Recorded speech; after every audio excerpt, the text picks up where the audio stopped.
Hi, this is Saen Higgins with a new twist. One of the things that sometimes we don't see is, because we're just looking at the money side of tax lien certificates, is a positive side. There was a student that bought a property in Virginia, and it was just a mess. They ended up paying $40,000 for it, and I don't want to give you all the details. It doesn't really matter. The point of the story is they had a vision. It sat up on a hill. They did some research on this property. It turned out it belonged to the Johns family. Annie, the daughter of the owner of the building, they call it the Bleak House, maybe after the Dickens novel, I don't know. Very prominent family in that particular area. And during the Civil War, Annie, the daughter, took in wounded soldiers, which was considered way below the stature of a woman in society like that, but she didn't care.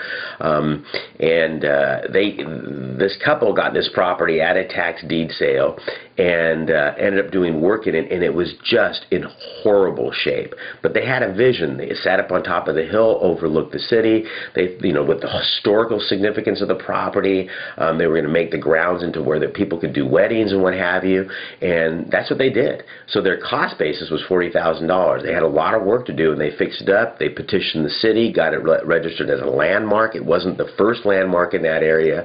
There were actually several from that same family. It wasn't the first property that family owned from the 1800s that had been named a landmark, a very prominent family. And so it was an easy process for them, and everybody enjoyed it. So everybody won. I mean, here's an eyesore in the community that became a landmark.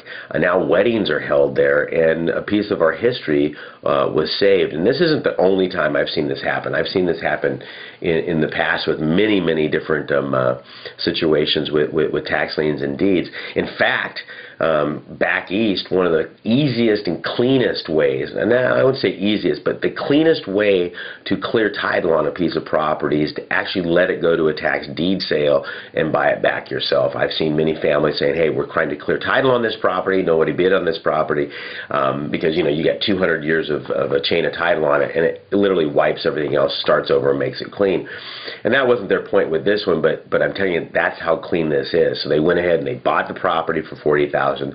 They put a substantial amount of money in to fix it up, but that was their vision, that was their dream of their business, to have holding weddings, receptions, and what have you. And it's just become the epicenter for anything major as far as an event's concerned. That's where you do it. It's the landmark. It's on top of the hill with tons of history. They got old photographs and everything of this lady, Annie Johns, who made this property what it was. So, kind of a positive spin on some of the other stuff. We can take and look at the money that you're making on it. That's great. Their cost basis was very low on the property had they done it any other way. So it afforded them to realize their dream, and that's what it's all about. You can't just do tax liens. There's got to be a why. Why are you doing this? Because the money's going to help you send somebody to college. It's going to help fund your passions, your dream. That's not going to make you a whole lot of money. Maybe you want to just do volunteer work. I don't know. Whatever your passion is, tax liens can help you do that. Tax liens and deeds. So this is Saen Higgins for a different twist on tax liens and deed certificates.